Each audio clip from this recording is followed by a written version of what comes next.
All right, welcome back. So last week, I'm skipping ahead already. Last week, we talked about logic and we looked at what makes a good argument. We looked at different types of reasoning. You guys created your own forms of reasoning. We looked at, essentially, we looked at like what good logic looks like. We looked at what makes logic sound. But this week, we're going to look at bad logic or unsound reasoning. The reason this is important is because sometimes we just need to know what not to do. You know what I mean? Knowing what not to do is actually important information for figuring out what to do. For example, if you want to know how to cook, or if you're trying to learn how to cook and you make a huge mistake and you set the stove on fire and you have to pull out the fire extinguisher to put it out. Well, guaranteed. Oh, well, can't say guaranteed. Almost guaranteed. You're not going to make that same mistake again, because again, when you make a mistake, that's what kind of stands out to you. Maybe because of embarrassment, humiliation, kind of beating yourself up on the inside. But that's why mistakes are good learning tools, because when we do make mistakes, that's like something in our brain that says, okay, don't do that again. And knowing what not to do is important to learning what to do. So we're going to take a look at logical fallacies. We've actually had 10. We have 10. We're going to break these up into two parts. Today is part one. It's going to be 5. I've picked out the 5 that I believe are a good place to start. Then tomorrow we'll have 5 more. You are going to be creating your own logical fallacy, in a sense that you're going to be committing a logical fallacy, and then just telling me how you committed a fallacy or how the argument is a fallacy in and of itself. But what's a fallacy? Good question. So what is a logical fallacy? A logical fallacy is an error in reasoning. Again, it is bad reasoning, unsound reasoning. Logical fallacies are... Golly, I got typos. Logical fallacies undermine an argument because the reasoning behind the argument is flawed. So logical fallacies make an argument not good. And you see this all the time. You see it a lot more than you typically think, or at least examples. Maybe you don't see it all the time, but you do see you see things here and there that make you think that just doesn't quite make sense. Sometimes you may think, well, maybe I'm just not understanding it. Maybe I don't get it. Maybe the problem's me. Not always. Sometimes it is. Sometimes we just don't know enough. But other times it's because the person or the group or the entity that is making this argument is not doing a good job at doing so, and so it kind of loses a lot of its validity. People use logical fallacies because either they don't have enough evidence to support their claim, they are trying to make their claim more appealing. I think this one, I think that's probably a larger reason that people use logical fallacies, because people want to be persuasive. I mean, if you want to get what you want out of life, you have to be persuasive, and so if you can make your argument look more appealing, that does help persuasiveness. Also, another reason people do use logical fallacies is just because they just don't know how to argue to begin with. And when we say argue, we're not talking about like conflict, like yelling back and forth. We're talking about like an argument, like you are trying to figure out something. Two people have different opinions, and they're trying to actually come to not a compromise, but come to a declaration of the truth and what is right, what is wrong, what is real, what isn't. So when we say argument, we're not talking about like pizza's the best food, and then somebody else yelling, no, it's not. Spaghetti's the best food, and again, both of those are very subjective. So really, that's not the type of argument we're talking about. We're talking about arguments like that you see a lot of times in politics. And believe it or not, politicians use a lot of logical fallacies. I might get in trouble for that, but it is what it is. So we've all used logical fallacies, but knowing how to spot them will help you determine what is true, what is right, and or what is logical. So we are going to take a look at our first logical fallacies. You see right here, this is a quote by John Locke. Very good. John Locke is essentially one of our influences to the Constitution, or to the Declaration of Independence, excuse me. Well, both, really. John Locke, he was a philosopher, but also not just a philosopher. He talks a lot about, and he is a large part of epistemology, which is our next unit. But also, John Locke, he influenced Thomas Jefferson. John Locke believed that people had natural rights such as life, liberty, and you may be thinking pursuit of happiness, but that is what Thomas Jefferson spin on these natural rights. John Locke said life, liberty, and property. John Locke was very much a political, not a political analyst or political philosopher, sure, but he had a lot of thoughts on just how society should operate. And then right here, I don't know how familiar you guys are with Star Trek. I'm not all that familiar with it, but I've seen the newer movies that came out since 2009. This is actually a picture of old Spock, and Spock is all about being logical. So, okay. Yeah, I'm explaining my pictures, I guess. All right, so first logical fallacy we're going to look at is called the slippery slope fallacy. That's why this guy's falling down. This is a conclusion that is based on the premise that if A happens, then eventually through a series of small steps through B, C, X, Y, Z will happen too. Basically equating A and Z. So if we don't want Z to occur, A must not be allowed to occur either. What does that mean? Well, that's why I'm giving you an example for each logical fallacy. So slippery slope says, okay, well, if this happens, then this is going to happen, and then this is going to happen, and then this is going to happen, and then this is going to happen, and then we're all going to die. That's an example. But the example I gave you right here is, this is a Hummer. If we ban Hummers because they are bad for the environment, eventually the government will ban all cars. So we should not ban Hummers. Now, could this happen? Yeah, sure, anything's possible. It could happen. Who am I to say that it couldn't? But is that sound logic? Well, no, not really. The reason that it's not sound logic is because, again, we're kind of jumping to conclusions. We're jumping to conclusions. And that's the problem with it. That's why this isn't sound reasoning, because, again, it is kind of a large jump there. Now, could it happen? Yeah, definitely. It could. It could. Is it most likely to happen? Who knows? But it's not A is then going to B. It is A, if A happens, then B happens, and then C happens. It's almost assuming that if A happens, then all these other things are going to happen in a series of events, in order, or in a subsequent series. This is why it's known as a slippery slope, because it's so if we ban Hummers because they're bad for the environment, eventually the government will ban all cars. So we should not ban Hummers. Well, this kind of leaves some some food for thought. What about electric cars? What about hybrids? What about I guess those are more the environmentally friendly cars. If we ban Hummers because they're bad for the environment, then what else we ban for the environment? Then, again, it's taking a one step and assuming a large conclusion from it. That's why it's slippery slope.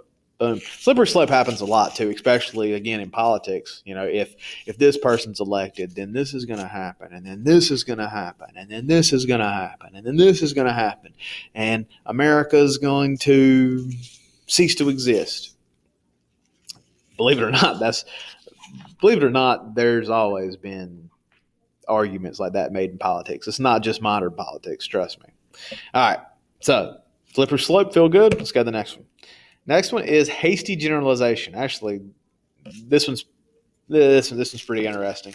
So hasty generalization, this is a conclusion based on insufficient or biased evidence. In other words, you are rushing to a conclusion before you have all the relevant facts. So this kind of does go hand in hand with slippery slope, but slippery slope is like, hasty generalization is just assuming a large conclusion from really one small fact. So in your example, even though it's this is one of y'all talking. This is one of, I shouldn't say y'all because y'all this is this is students that I've seen in the past. Even though it's the first day, I can tell this is going to be a boring class. So, one, I can already tell you that that's incorrect. Philosophies, I mean, I think this is the most interesting class. We're just going through the part that may be boring to some of you. But you got to start somewhere. You got to have a foundation. You can't build a house without a foundation. So that's why we're taking. I got to fix this. That's why we're taking such a closer look at logic. Anyway, so you're meaning to tell me that this class is going to be boring just because you didn't think the first day was interesting? I'll tell you this right now: the first day is the least interesting class of the entire time together. I know our circumstances are a little bit different, dude. The first day of class is always weird because it's kind of awkward. Most of the students don't really know me just yet. I don't know them just yet. Besides, a couple. Uh, you know, you probably have more attention paid to you as a teacher, you have more attention paid to you that first day than the rest of the time, because the rest of the time when you give directions that, everybody's just zoning out, and then you start to look around the room and you realize, nobody's paying attention. But that first day, everybody's paying attention because I want to make a good impression. But anyways, you can't tell the rest of a class by the first day. So again, this small fact does not equal this large fact. Again, there's a lot more to it. It's a hasty generalization. You're jumping to conclusions. I did find this to be funny though. Ever been so bored in class that you made freaking pancakes? There ain't no way this is real. There ain't no way. One, why is he wearing sunglasses indoors? That's one of the things that bug me more than anything. When I see people at Walmart, wearing sunglasses inside.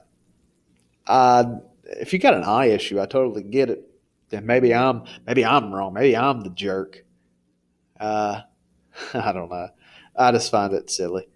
But he's wearing sunglasses, and he's I don't know. But that would be pretty bad if I ever saw students so bored they were making pancakes in my class. Those don't look like pancakes. Those are more like flapjacks. Maybe I'm just being a stickler. All right, anyways. The third one is appeal to authority. Let's move me in this graph right here, because I think this is a really good example too. Oh man, this is still highlighted. That's all right. So the third we're going to look at is appeal to authority. Appeal to authority is a popular one because it takes the focus off of you. Takes the focus off you and your argument and your evidence and places it somewhere else. So an appeal to authority is insisting that a claim is true simply because a valid authority or expert on the issue said it was true without any other supporting evidence. So the example that I gave you in our example right here is, let me move myself. I'll move myself there. The mayor said the crime rate is down. The statistics claiming otherwise must be erroneous. So because the mayor said it, this actually says mayor. This actually says mayor, not just your. So, the mayor says that the crime rate is down, but the statistics are saying otherwise. So the statistics must be wrong because the mayor is the mayor and he has the most authority. And if anybody knows about the crime, that it's going to be the mayor. So then the crime stats must be wrong. That is an appeal to an authority, or appeal to authority. You also see up here, Viceroys filter the smoke. As your dentist, I would recommend Viceroys. So again, the dentist is the authority here. So why do you smoke Viceroys? Well, it's because my dentist told me that was the best cigarette. I put these in there because I don't think you guys didn't see this. I remember when I was little, that was when you would see a lot of cigarette ads posted up at gas stations and stuff. And I guess you still see that. It was more kid friendly, with cartoon, not cartoon figures. But back in the day, before people knew that smoking was incredibly bad for you, and the Surgeon General, got rid of a lot of like the advertising for cigarettes. This is the type of stuff you would see. It's like, okay, well, how are you going to pick the best cigarette to smoke? Again, you would look to these ads, and this ad is putting the dentist as an authority figure because, again, the dentist is going to know about what keeps your teeth and your gums healthy.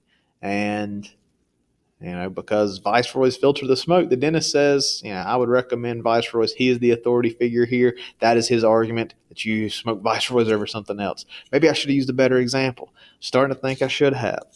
But I found that to be quite interesting and something that's kind of erroneous, something that we can just throw right out because it sounds so silly. But that's again how an appeal to authority can be. It's kind of silly. So instead of giving evidence or instead of giving factual information or instead of actually constructing an argument, you're just saying that, well, this person said it, so it must be true. Think about it in terms of like, I don't know, social media influencers. Well, they said that this is the best makeup or they said that this is the best insert whatever, so it must be true. That's an appeal to authority. Maybe you guys would get that more. I don't know. I don't mess around with the whole social media thing, so whatever. I don't mess around with cigarettes either, so I don't know really why I put that, but more so just because it was silly. All right, next is circular argument. There we go. Circular argument is, it happens when you attempt to make an argument by beginning with an assumption that what you are trying to prove is already true. In your premise, you already accept the truth of the claim you are attempting to make. Sounds complicated. It's not that complicated. So here's the graphic. If A, then B. If B, then A. Now that's the logical. How do I want to say this? The logical proponent to it, because again, logic is essentially just math, but in language. So the example here is smoking is bad for your health because it is smoking is bad for your health because it is unhealthy. Well, yeah, duh. It's not a good argument, duh. Why is smoking bad for your health? Well, you could give evidence, you could give factual information. That's what we need, knowledge. But by saying that smoking is bad for your health because it's unhealthy, well, yeah, we know that. There's nothing new here. This isn't a good argument. You're not persuading anybody. You're not talking anybody out of smoking because of that. You're not doing anything productive. You're just telling people stuff they already know. When you do that, how much are you really affecting them? A lot of people, I'm telling you, I've met a lot of people, and even some of my friends, that they say they'll argue this. They'll argue in this manner, not about smoking, but they'll argue in this manner.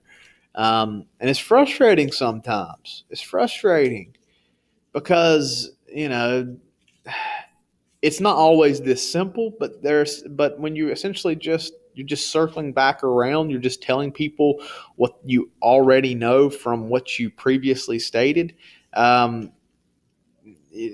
You kind of it's almost like you're taking the other person to be a fool, like they can't understand any more information than what you're just giving them right here. So a circular argument, again, is exactly what you think. You're just kind of moving in circles. There is any type of conclusion. It's just the assumption is the conclusion, but the conclusion is just part of the assumption. So, all right, last one. And we have ad hominem. So this is Latin, which is probably why you don't know. If you said ad hominem, what does that mean? Well, it's because it's Latin. All right, so ad hominem is overtly attacking somebody or more subtly casting doubt on their character or personal attributes as a way to discredit their argument. So this is when someone attacks something personal instead of attacking their argument. Which attacking their argument, again, we're not talking about like physically attacking. We're not talking about like in malice. We're talking about, again, in order to find what is true. Okay, so here's our scenario.